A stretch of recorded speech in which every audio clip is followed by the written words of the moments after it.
ఇంకో పక్క అమలాపురం పార్లమెంట్ అభ్యర్థిగా పోటీ చేస్తున్నటువంటి బాలయోగి హరీష్ గారు, గన్నవరం జనసేన అభ్యర్థి ఎన్డీఏ అభ్యర్థి అయినటువంటి సత్యనారాయణ గారు. తమ్ముళ్ళు మిమ్మల్ని చూస్తే అనిపించింది ఎన్నికలు లాంఛనమే, మనమే గెలుస్తున్నాం.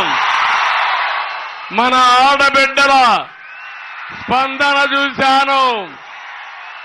వీర వనితలైతే ఎప్పుడెప్పుడు పోలింగ్ వస్తుందా, గాజు గ్లాసుకు ఓటేసి గట్టిగా ఓటేసి తద్వారా జగన్మోహన్ రెడ్డి గుండెల్లోకి పంపించాలని మీరు చూస్తున్నారు. ఇంకో పక్క హరీష్ తెలుగుదేశం సైకిల్ గుర్తుకు ఓటేసి ఇద్దరూ కలిసి రాష్ట్ర అభివృద్ధికి సహకరించే విధంగా ముందుకు పొమ్మని మిమ్మల్ని కోరుతున్నాం. ఒక ఛాన్స్ నమ్మి మీరందరూ కూడా ఓట్లేశారు. ఈరోజు మిమ్మల్ని చూస్తున్నాను. మీలో ఒక బాధ, ఆవేదన, ఆక్రందన, అభద్రతాభావం ఉంది. నేను పవన్ కళ్యాణ్ గారు ఇక్కడికి వచ్చింది మీకు ఒక భరోసా ఇవ్వడానికి వచ్చాం. మీ జీవితాల్లో వెలుగులు నింపాలని వచ్చాం. ఇది తప్పకుండా సాధిస్తామని చెప్పి నేను మీ అందరికీ విజ్ఞప్తి చేస్తున్నా.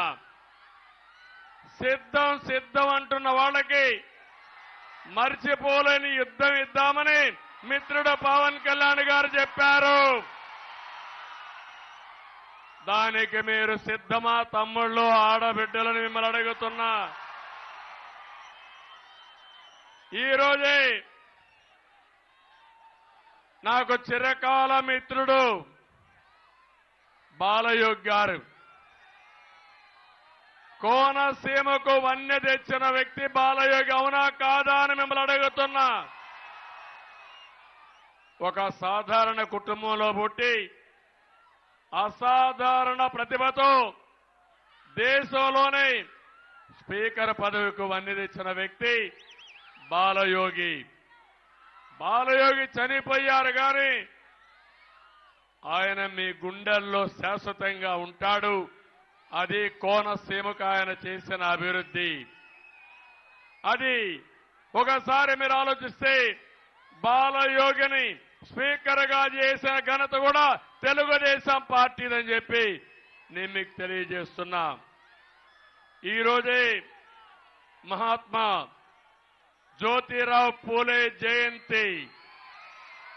ఈ నెలలో